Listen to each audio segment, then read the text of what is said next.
तो नमस्कार, आप देख रहे हैं दर्श न्यूज। मैं हूं आपके साथ रितेश शर्मा। 2025 में बिहार विधानसभा का चुनाव है।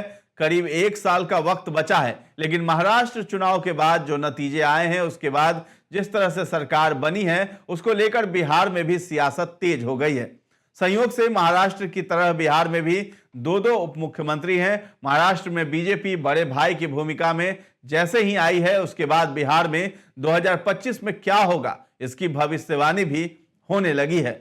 महाराष्ट्र में घटे सियासी घटनाक्रम ने बिहार के मुख्यमंत्री नीतीश कुमार की बेचैनी जरूर बढ़ा दी होगी। महाराष्ट्र में बीजेपी नेता देवेंद्र फडणवीस ने शिवसेना के एकनाथ शिंदे की जगह ले ली, जिसने बिहार की राजनीति पर भी एक तरह से काफी हद तक असर डाला है, जिससे नीतीश कुमार की पार्टी जेडीयू हाई अलर्ट पर है। ऐसे में जेडीयू के लिए सवाल खड़ा होता है कि बिहार के 2025 के विधानसभा चुनाव में क्या बीजेपी नीतीश कुमार को सीएम बनाएगी, क्योंकि जिसका सबसे बड़ा उदाहरण अभी हाल ही में महाराष्ट्र में देखने को मिला है।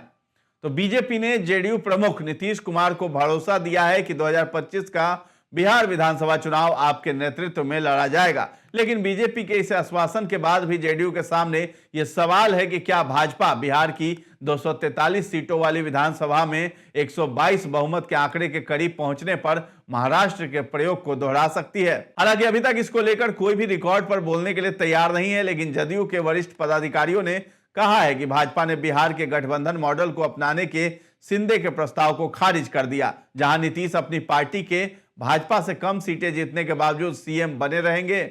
बता दें, महाराष्ट्र में शिंदे ने एनडीए के अभियान का नेतृत्व किया था और सत्ता में वापसी की उम्मीद जताई थी, लेकिन बीजेपी ने शिंदे को नहीं, फडणवीस के रूप में महाराष्ट्र को अपना मुख्यमंत्री दिया है। तो महाराष्ट्र में बड़े भाई की भूमिका में आने की भाजपा की जिद ने जदयू को सतर्क कर दिया है। उसे पहली बार लग रहा है कि 2025 के विधानसभा चुनाव में अगर भाजपा और जदयू के विधायकों की संख्या में बड़ा अंतर आया, तो वर्षों से दोनों दलों के बीच मुख्यमंत्री पद को लेकर बनी सहमति टूट भी सकती है।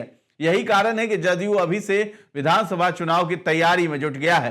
तो तैयारी के लिहाज से देखें तो जदयू अन्य सभी दलों से आगे है। वहीं जदयू की अति सक्रियता के कारण समय पूर्व विधानसभा चुनाव की चर्चाएं भी हो रही हैं। महाराष्ट्र विधानसभा चुनाव के पहले ही एनडीए के घटक दलों ने मुख्यमंत्री निवास में बैठक कर घोषणा की थी कि अगला चुनाव मुख्यमंत्री नीतीश कुमार के नेतृत्व में लड़ा जाएगा।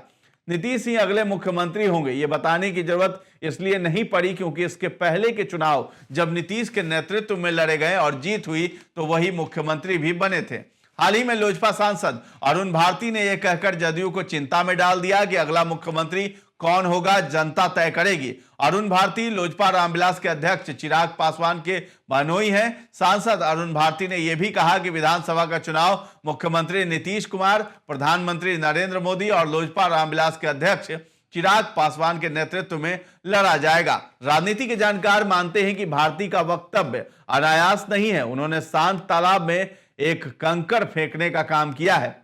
लोजपा सांसद की टिप्पणी पर जदयू की आधिकारिक प्रतिक्रिया नहीं आई, लेकिन कोई समझदार इसे यह कहकर खारिज भी नहीं कर रहा है कि भारती पहली बार सांसद बने हैं, उन्हें राजनीति की गहरी समझ नहीं है। इधर जदयू के मुख्य प्रवक्ता हैं नीरज कुमार। उन्होंने दावा किया है कि नीतीश न सिर्फ अगले विधानसभा चुनाव का नेतृत्व करेंगे, बल्कि अगली सरकार भी उन्हीं के नेतृत्व में बनेगी।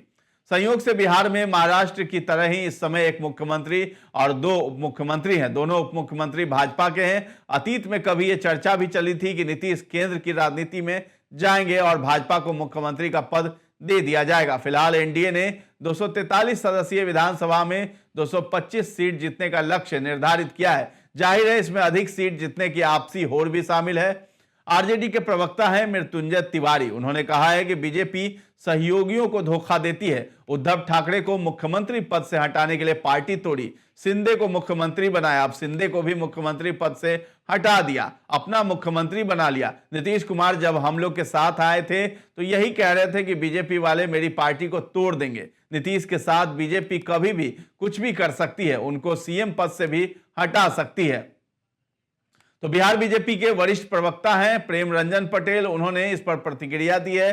पूछा गया कि 2025 के बिहार विधानसभा चुनाव के बाद जदयू के मुकाबले बीजेपी विधायकों की संख्या अधिक रहती है, तो क्या पार्टी अपना सीएम बनाएगी या नीतीश ही सीएम बनेंगे? इस पर उन्होंने ये नहीं कहा कि तब भी नीतीश ही सीएम होंगे। उन्होंने बड़ा बयान देते हुए कहा कि यह चुनाव के बाद का विषय है कि तब क्या होगा। अब सवाल उठ रहा है कि क्या बीजेपी विधायकों की संख्या अधिक रही तो पार्टी बिहार में अपना सीएम बनाएगी। हिंदी पट्टी में बिहार ऐसा राज्य है जहां पर अब तक बीजेपी का मुख्यमंत्री नहीं बना है। प्रेम रंजन पटेल ने कहा है कि अभी यही है कि नीतीश के नेतृत्व में हम लोग 2025 में बिहार विधानसभा का चुनाव लड़ेंगे। उन्होंने कहा है कि जहां तक महाराष्ट्र की बात है तो हमारा नेतृत्व देवेंद्र फडणवीस कर रहे थे, एकनाथ शिंदे मुख्यमंत्री थे, अजीत पवार भी साथ हैं। तीनों के नेतृत्व में महायुति ने चुनाव लड़ा। महाराष्ट्र में जिसकी जितनी सीट एनडीए में आई उसके बाद एनडीए के दलों ने आपस में बैठकर तय किया कि मुख्यमंत्री कौन बनेगा और उप मुख्यमंत्री कौन कौन होगा। पूरे विवाद पर जदयू ने भी तीखा रिएक्शन दिया है। जदयू के प्रवक्ता अरविंद निषाद का कहना है कि देश में एनडीए सरकार का नेतृत्व नरेंद्र मोदी कर रहे हैं, बिहार में एनडीए सरकार का नेतृत्व नीतीश कुमार कर रहे हैं। 2010 के बिहार विधानसभा चुनाव में नीतीश के नेतृत्व में एनडीए 200 से ज्यादा सीट जीता था। उसी तरह के नतीजे 2025 विधानसभा चुनाव में भी आएंगे। नीतीश कुमार ही मुख्यमंत्री बनेंगे, इसमें कहीं भी किंतु परंतु नहीं है। तो फिलहाल इस खबर में इतना ही है। दर्श न्यूज के साथ बने रहें और अभी तक हमारे चैनल को आपने सब्सक्राइब नहीं किया है तो जरूर कर लें। धन्यवाद।